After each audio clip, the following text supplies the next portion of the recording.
but not to replace blood bags. I'll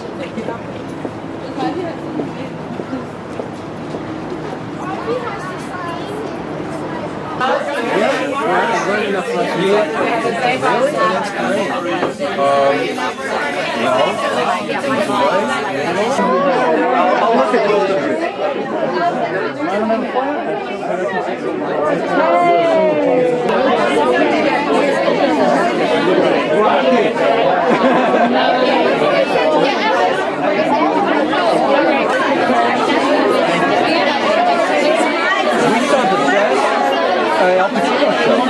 Right? It's like these things work out. So now I'm going to read. Now, I feel very lucky in many ways. I played trumpet in orchestra, and I had very few notes.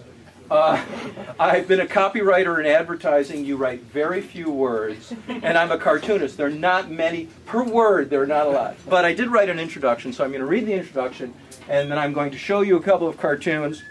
And then I will answer theological questions. So, in many ways, Jews are the perfect topic for a book of cartoons. Then again, so is bodybuilding, but alas, I'm woefully ill-equipped to tackle that subject, so Jews is what you get. At first I thought, how do you throw a net around 5,000 years or so of kvetching? Thankfully, a handful of key themes poked right up. First, of course, food. And please eat. There's a lot. Children starving in China. Eating. The true topic A. I was going to start with breakfast, but generally the main topic of conversation at breakfast is what's for lunch, and at lunch we're mostly talking about dinner, so it wasn't easy to curb my appetite for this subject. After food, there's the subject of identity, or to put it another way, when is a Jewfro not a Jewfro? And there are some people here who knew me in college, so they will know when one is not. Following close on its heels, Prada, is family. Not surprisingly, one of the tribe made quite a name for himself mining this topic.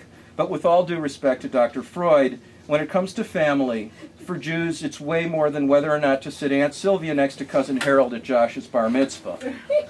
Or is it? Yes, blood is thicker than borscht.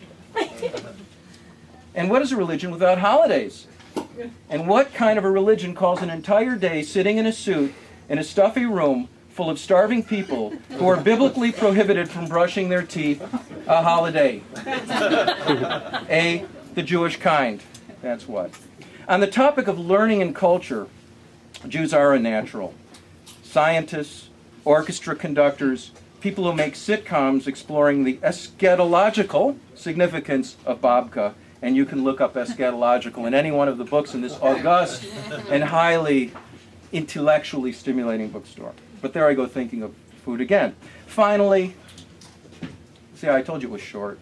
The big kahuna, the greatest contribution of the Jewish people to the history of the world, not counting the lox, eggs, and onions at Barney Greengrass. Before the Jews, people used to get stuff done by bashing their neighbors over the head with the thigh bone of a yak.